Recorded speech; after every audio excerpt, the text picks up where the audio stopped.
ദൈവമുണ്ടോ ഇല്ലയോ എന്ന് തെളിയിക്കാനായിട്ട് ശ്രമിക്കുന്ന ഒരു വീഡിയോ ആയിട്ട് ആരും തന്നെ ഇതിനെ കാണരുത്. എല്ലാവർക്കും തന്നെ ഇൻസ്പയർഡ് സോൾസിന്റെ മറ്റൊരു വീഡിയോയിലേക്ക് സ്വാഗതം. പ്രാചീന കാലം മുതലേ മനുഷ്യൻ പലതരത്തിലുള്ള കാര്യങ്ങളിലൂടെ കടന്നു വന്നാണ് ഇന്ന് കാണുന്ന ആ ഒരു വ്യവസ്ഥിതിയിലേക്ക് വന്നിരിക്കുന്നത്. നമുക്ക് ഓരോരുത്തർക്കും അറിയാം മനുഷ്യന്റെ ആ ഒരു രൂപാന്തരീകരണം. മനുഷ്യൻ പല രീതിയിലുള്ള കാലഘട്ടങ്ങളിലൂടെ കടന്നുപോയി. പ്രാചീന മനുഷ്യനെ കുറിച്ച് ചിന്തിക്കുകയാണെങ്കിൽ അവൻ ഗുഹകളിലും മറ്റുമൊക്കെയായിട്ടാണ് ജീവിച്ചിരുന്നത്, വേട്ടയാടിയും മറ്റുമൊക്കെയാണ് ജീവിച്ചിരുന്നത്. കൃഷി തുടങ്ങിയതിന് മുന്നാണ് മനുഷ്യനിൽ വലിയൊരു മാറ്റം വരികയും ഒരു സെറ്റിൽഡ് ലൈഫ് തുടങ്ങാനായിട്ട് മനുഷ്യന് സാധിക്കുകയൊക്കെ ചെയ്തത്. അപ്പോഴൊക്കെ മനുഷ്യൻ പല കാര്യങ്ങളെ കുറിച്ച് ക്യൂരിയസ് ആയിരുന്നു. അതായത് തീ ഉണ്ടാക്കിയതും അതെല്ലാം അവന്റെ ക്യൂരിയോസിറ്റിയിൽ നിന്ന് വന്ന കാര്യങ്ങളാണ്. മനുഷ്യനെ മറ്റു മൃഗങ്ങളിൽ നിന്ന് വ്യത്യസ്തമാക്കുന്ന അവനെ ചിന്തിക്കാനുള്ള കപ്പാസിറ്റി ആണെന്നും നമ്മൾ മനസ്സിലാക്കിയിട്ടുള്ള കാര്യം തന്നെയാണ്.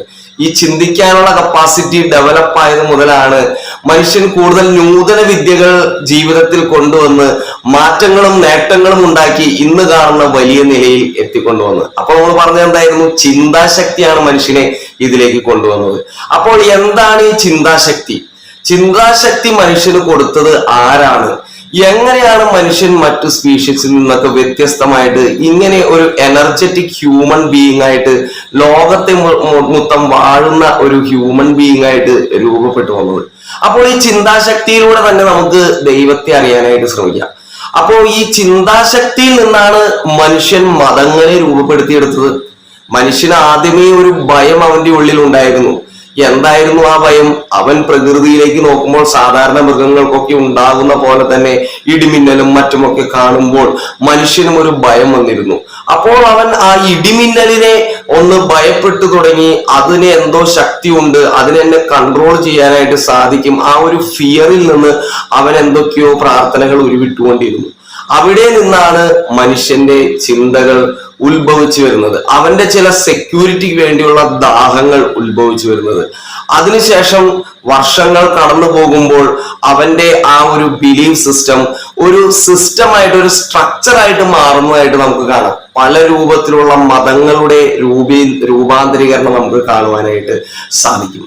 അപ്പോൾ ഹിന്ദു മതമായാലും ക്രിസ്തു മതമായാലും പാഴ്സി മതമായാലും സിഖ് മതമായാലും എല്ലാം ഉൾച്ചൂണ്ടുന്നത് ഈ ഒരു മതവിശ്വാസങ്ങളിലേക്ക് തന്നെയാണ്. ഈ മതവിശ്വാസങ്ങൾ മനുഷ്യനിൽ വളരെ സമൂലമായ മാറ്റങ്ങൾ വരുത്തി. അവന്റെ വാല്യൂ സിസ്റ്റത്തിൽ മാറ്റം വരുത്തി, അവന്റെ ദൈനംദിന ജീവിതത്തിൽ മാറ്റം വരുത്തി, അവന്റെ ജീവിതത്തിന് മീനിങ് കൊടുക്കാനായിട്ട് സാധിച്ചു എന്നുള്ളത് വളരെ ഇമ്പോർട്ടന്റ് ആയിട്ടുള്ള ഒരു കാര്യമാണ്. പല പല ആത്മീയ ഗുരുക്കന്മാരും അതിൽ നിന്ന് ഉദയം ചെയ്തു വന്നിട്ടുണ്ട്. അവരുടെ ആത്മീയ സാധനകൾ ഈ ലോകത്തിന് വളരെ അധികം ആകർഷിക്കുകയും ലോകത്തിൽ പലരും അത് ഫോളോ ചെയ്ത് അവർക്ക് വലിയ വലിയ അനുഭവങ്ങൾ ഉണ്ടാകുന്നതും ഒക്കെ ആയിട്ട് രേഖപ്പെടുത്തപ്പെട്ടിട്ടുണ്ട്. അപ്പോൾ എന്താണ് ഇതൊക്കെ?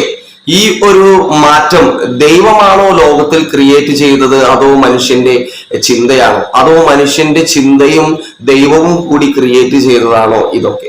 ഇപ്പോൾ ഒരു സൈഡിൽ നമ്മൾ നോക്കുകയാണെങ്കിൽ നിരീശ്വരവാദികൾ പറയുന്നത് മനുഷ്യന്റെ ചിന്ത തന്നെയാണ് ഇത് ഉണ്ടാക്കിയതെന്നാണ്.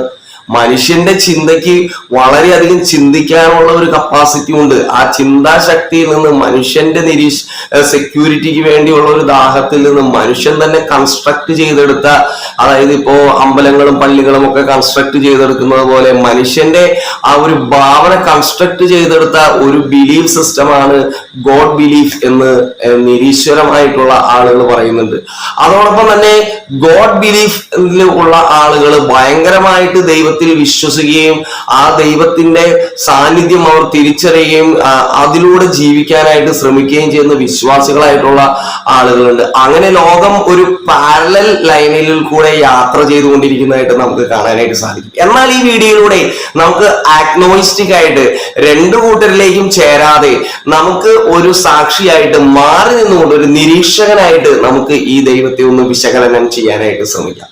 അതുകൊണ്ട് തന്നെ നമ്മുടെ റിലീജിയസ് ബിലീഫ് സിസ്റ്റത്തെ കുറച്ചു നേരത്തേക്ക് നമുക്ക് മാറ്റിവെച്ചുകൊണ്ട് നമുക്ക് എന്താണ് ദൈവം എന്നുള്ള ആ ഒരു പ്രക്രിയയിലേക്ക് ഉൾച്ചേർന്നുകൊണ്ട് അതിലേക്ക് ഇറങ്ങിച്ചെന്നുകൊണ്ട് നമുക്കൊന്ന് ചിന്തിക്കാനായിട്ട് ഒന്ന് ശ്രമിച്ചു നോക്കാം. അപ്പോൾ ഈ റിലീജിയസ് സിസ്റ്റം മനുഷ്യന്റെ ഉള്ളിലേക്ക് കടന്നു വന്നു. താൻ ഒരു ഹിന്ദുവാണ്, ക്രിസ്ത്യാനിയാണ്, മുസ്ലിമാണ്, അവൻ ജനിക്കുന്നത് തന്നെ ഈ ഒരു സിറ്റുവേഷനിൽ നിന്നാണ് എന്നുള്ളത് വളരെ ഇമ്പോർട്ടന്റ് ആയിട്ടുള്ള ഒരു കാര്യമാണ്. ഇത് മനുഷ്യനെ ഭയങ്കരമായിട്ട് അവന്റെ അനുദിന ജീവിതത്തിൽ സ്വാധീനം ചെയ്യുന്നുണ്ട് എന്നുള്ളതും നിസ്തർക്കമായിട്ടുള്ള ഒരു കാര്യമാണ്. അവൻ പാരന്റ്സ് വഴി പൈതൃകമായിട്ട് കിട്ടിയിരിക്കുന്ന അവന്റെ ബിലീഫ് സിസ്റ്റം അവന് അവന്റെ ജീവനായിട്ട് മാറിയിരിക്കുകയാണ്. അവനത് മാറ്റാനായിട്ടോ അല്ലെങ്കിൽ അതിൽ ഒരു അണുവിട കോംപ്രമൈസ് ചെയ്യാനോ മനുഷ്യന് സാധിക്കുന്നില്ല എന്നുള്ളത് വളരെ ഇമ്പോർട്ടന്റ് ആയിട്ടുള്ള കാര്യമാണ്. പക്ഷെ ഇന്നത്തെ തലമുറകളിലേക്ക് കൂടുതൽ ഇറങ്ങി ചെല്ലുകയാണ് നമുക്ക് കാണാനായിട്ട് സാധിക്കും.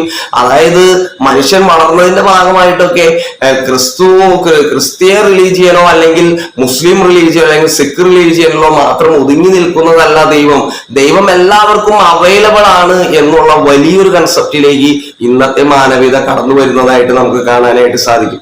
പാരാസൈക്കോളജിക്കലായിട്ടൊക്കെ ഇവാലുവേറ്റ് ചെയ്യുമ്പോൾ ദൈവത്തിനെ അവരൊരു എനർജി ആയിട്ട് അല്ലെങ്കിൽ ഒരു കോൺഷ്യസ്നെസ് ആയിട്ട് ഒക്കെ അവതരിപ്പിക്കുന്നുണ്ട്. ഒരു സൂപ്പർ കോൺഷ്യസ്നെസ്.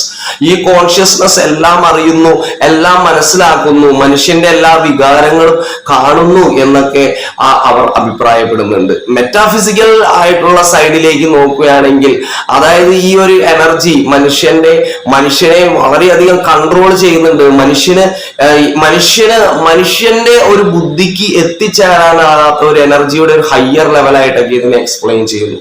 സ്പിരിച്വാലിറ്റിയിലും ഒരു മോഡേൺ സ്പിരിച്വാലിറ്റിയിലേക്ക് നമ്മൾ നോക്കുകയാണെങ്കിൽ നമ്മളൊരു സോൾ കൺസെപ്റ്റിലേക്ക് വന്നെത്തുകയാണ്. ഈ സോൾ കൺസെപ്റ്റ് ആണ് നമ്മളെ ദൈവവുമായിട്ട് ബന്ധപ്പെടുത്തുന്നതെന്നൊക്കെ അങ്ങനെ പല രീതിയിലുള്ള എക്സ്പ്ലനേഷൻസ് സ്പിരിച്വലായിട്ടും പാരാസൈക്കോളജിക്കലായിട്ടും ഫിലോസഫിക്കലായിട്ടും ഒക്കെ ഒത്തിരി എക്സ്പ്ലനേഷൻസ് നമുക്ക് ഈ ഒരു ദൈവസങ്കല്പത്തെ കുറിച്ച് നമുക്ക് കണ്ടെത്താനായിട്ട് സാധിക്കും. അപ്പോ നമ്മളാരും നമ്മുടെ തന്നെ റിലീജിയസ് ബിലീഫ് സിസ്റ്റമോ ഒന്നും മാറ്റേണ്ടതായിട്ടുള്ള ഒന്നും തന്നെ കടന്നു വരുന്നില്ല. പക്ഷെ ഈ സ്പിരിച്വാലിറ്റി എന്ന് പറയുന്ന ഒരു കൺസെപ്റ്റ് അല്ലെങ്കിൽ ദൈവസങ്കല്പം എന്ന് പറയുന്ന കൺസെപ്റ്റ് ഇന്നും ഇവോൾവ് ചെയ്തു വരുന്നതായിട്ട് നമുക്ക് അനുഭവപ്പെടാനായിട്ട് സാധിക്കും. മോഡേൺ റിലീജിയസ് ബിലീഫ് സിസ്റ്റത്തിലേക്ക് നമ്മൾ ആഴ്ന്നിറങ്ങുകയാണെങ്കിൽ അത് കൂടുതലായിട്ട് ലിബറൽ ആയിട്ട് ദൈവത്തെ അപ്രോച്ച് ചെയ്യുന്ന ഒരു പ്രോസസ്സ് നമുക്ക് ഇന്ന് സമൂഹത്തിൽ കാണാനായിട്ട് സാധിക്കും. അപ്പോൾ എന്തൊക്കെ പറഞ്ഞു തന്നാലും മനുഷ്യന് ഈ ഒരു ദൈവസങ്കല്പത്തിലേക്ക് കടന്നു വരുമ്പോൾ അവന് കൂടുതൽ പീസ് ഓഫ് മൈൻഡും റിലാക്സേഷനും സംഭവിക്കുന്നുണ്ട് എന്നുള്ളത് ഒരു വളരെ ഇമ്പോർട്ടന്റ് ആയിട്ടുള്ള ഒരു കാര്യമാണ്.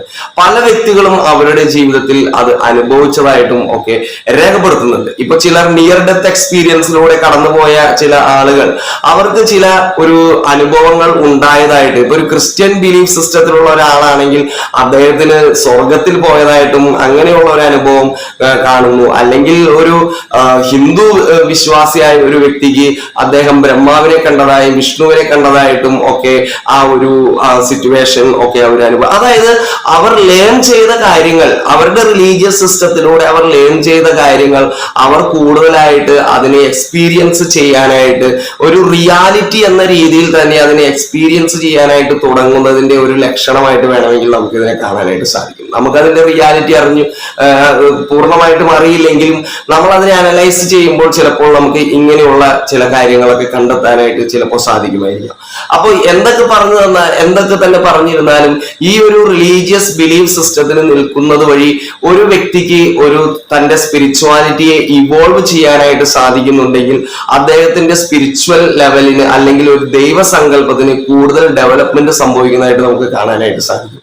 ഈ ദൈവസങ്കല്പം അദ്ദേഹത്തെ ഒരു യൂണിവേഴ്സൽ കോൺഷ്യസ്നസ് ആയിട്ട് ദൈവത്തെ മനസ്സിലാക്കുവാനും ആ ദൈവത്തിന്റെ ആ ഒരു വലിയൊരു കാരുണ്യവും ക്ഷമയും മനസ്സിലാക്കാനായിട്ട് അദ്ദേഹത്തിന് സാധിക്കുമ്പോൾ ആ കാരുണ്യത്തിന്റെയും ക്ഷമയുടെയും ഭാഗമാകുവാനായിട്ട് മനുഷ്യന് സാധിക്കും എന്നുള്ളതും വരെ ഒരു നിസ്തർക്കമായിട്ടുള്ള ഒരു കാര്യമാണ്. പല മഹാത്മാരുടെ ജീവിതവും അതിന് വളരെ ഒരു തെളിവായിട്ട് നമുക്ക് കാണാനായിട്ട് സാധിക്കും. ദൈവത്തെ വളരെ ഓപ്പൺ ആയിട്ട് കണ്ട മനുഷ്യർക്ക് ജീവിതത്തിൽ വളരെയധികം മാറ്റങ്ങൾ വരുത്താനും മറ്റു മനുഷ്യരുടെയും ജീവിതത്തിൽ മാറ്റങ്ങൾ വരുത്താനുമായിട്ട് സാധിച്ചിട്ടുണ്ട് എന്നുള്ളത് ഹിസ്റ്ററി തന്നെ കാണിച്ചു തന്നിട്ടുണ്ട്. അതിനാൽ നമുക്കും നമ്മുടെ ദൈവസങ്കല്പത്തെ, ഗോഡ് കൺസെപ്റ്റിനെ കുറച്ചുകൂടി ആഴത്തിൽ മനസ്സിലാക്കുവാനും ഈ അദൃശ്യ ശക്തിയെ കൂടുതൽ ആഴത്തിൽ മനസ്സിലാക്കി അതോടൊപ്പം തന്നെ ഈ ഒരു ഗോഡ് കൺസെപ്റ്റിനെ നമ്മുടെ ലൈഫിനെ ബ്യൂട്ടിഫുൾ ആക്കാനായിട്ട് ശ്രമിക്കുകയും ചെയ്യാം. Thank you dear friends.